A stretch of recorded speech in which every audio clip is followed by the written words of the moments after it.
పాఠశాలలో 1-2 తరగతులు బోధించుచున్న ఉపాధ్యాయులందరికీ నమస్కారం. మన విద్యార్థులు అక్షరాలు నేర్చుకున్న తర్వాత వాళ్ళకి నేర్పాల్సింది గుణింతాలు. ఈ గుణింతాలు నేర్పాలంటే మనం చక్కటి TLM ను తయారు చేసుకోవచ్చు. ధ్వని ఆధారంగా పిల్లలకి గుణింతాలు ఎలా నేర్పాలో దానికి కావలసిన TLM ను ఇప్పుడు మనం తయారు చేసుకుందాం. ఈ గుణింతాల ద్రాక్ష గుత్తి అనే TLM ను తయారు చేసుకోవడానికి కావలసిన సామగ్రిని చూద్దాం. Foam board, cutter, chart, cut marker, Fevicol. ఈ TLM ను ఎలా తయారు చేసుకోవాలో ఇప్పుడు చూద్దాం. ముందుగా 2 ఫోమ్ బోర్డులు ఒకే సైజువి తీసుకోవాలి. ఒక ఫోమ్ బోర్డుపై ద్రాక్షల ఆకారంలో ఈ విధంగా చిన్న చిన్న సర్కిల్స్ ను కట్ చేసుకోవాలి. అలా తయారైన ద్రాక్ష గుత్తుని రెండవ ఫోమ్ బోర్డుపై ఈ విధంగా ఫెవికాల్ ఉపయోగించి అతికించాలి. ఇలా కట్ చేసి పెట్టుకున్న చిన్న చిన్న సర్కిల్స్ ని ఈ అక్షరాలు రాయడానికి మనం ఉపయోగించాలి.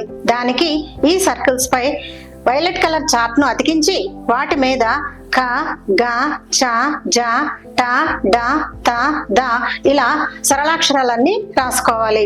అలాగే చిన్నగా కట్ చేసుకున్న 2 ఊట్లపై ఒకదానిపై ఆ అని దానికి సంబంధించిన తలకట్టును కూడా మనం రాసి పెట్టుకోవాలి.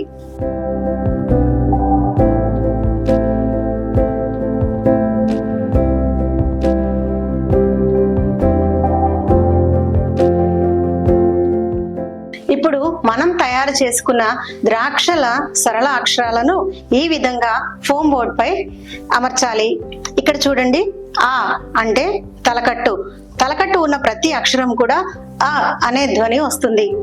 క, గ, చ, జ, ట, డ, త, ద, న, ప, బ, మ, య, ర, ల, వ, సె, ష, స, హ, ళ.